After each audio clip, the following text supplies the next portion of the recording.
The machine's lights flickered dimly as the drill head groaned, tearing into the asteroid's belly. Kasia Orlik, the guild leader, wiped her brow with the back of her glove, smearing grime across her faceplate. The others waited near their mechs, all eyes on the readout. Finally, the scanner pinged. "Got it!" bellowed Luis Ortega, his voice cutting through the static of their comms. The readout confirmed it. Euxenite, rich with yttrium and tantalum. Enough wealth to buy them all a lifetime away from this barren rock. Kasia's heart raced. "We mine fast. Get the haul and leave. No chatter, no drama." Beside her, Pierre Dufresne muttered, "We're already ghosts out here.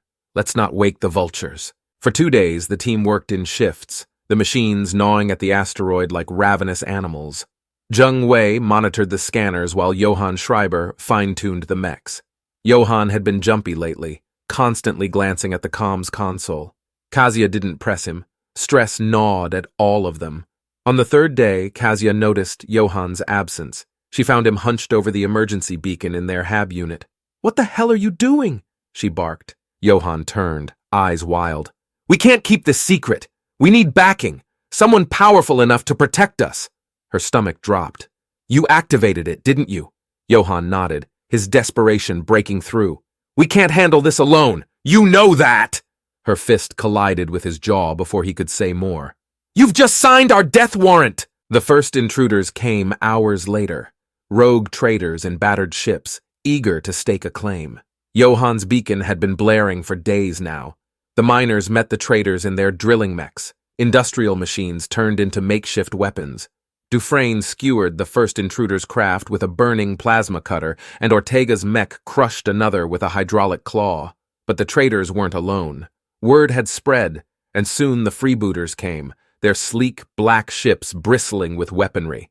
The asteroid became a battleground, each explosion shaking the miners' fragile base. "Johann!" Kasia roared over the comms. "This is your damn fault!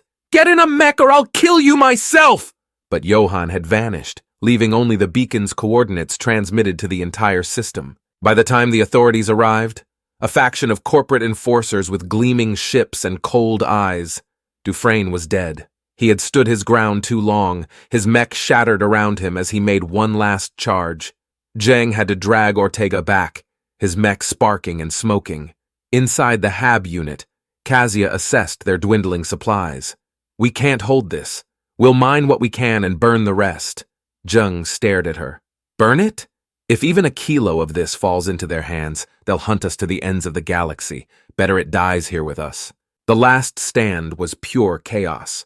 Ortega, his mech riddled with holes, detonated a payload of mining explosives, collapsing half the asteroid's surface and taking a squad of enforcers with him. Kasia and Zheng barely made it to the shuttle. As they launched, flames and debris lit up the void behind them. Johann's lifeless body floated amidst the wreckage, his mech gutted by stray fire. They were free, but broken. Zheng slumped in the co-pilot's seat, blood trickling from his side where shrapnel had pierced his suit. Kasia, hands trembling, pushed the shuttle's engines to their limit. Minutes passed in silence, broken only by Zheng's ragged breathing. Finally, he coughed, crimson spattering his visor. Kasia turned, her voice thick. "Don't you die on me now." Zheng grinned weakly, his lips stained red. "Not yet." He reached into his pocket, his hand trembling. When he pulled it out, a fistful of glittering ore spilled into his palm. Kasia stared, then burst out laughing. It was absurd. After everything, after all the blood and betrayal, they still had a piece of it. Zheng joined her, his laughter wet and broken. The sound echoed in the tiny cabin, a haunting symphony of triumph and despair. He gasped for air, wincing. "Don't laugh so hard. Hurts like hell." Kasia nodded, tears streaming down her face. She reached over, gripping his free hand. They sat there as the stars blurred around them, the laughter fading into the endless void.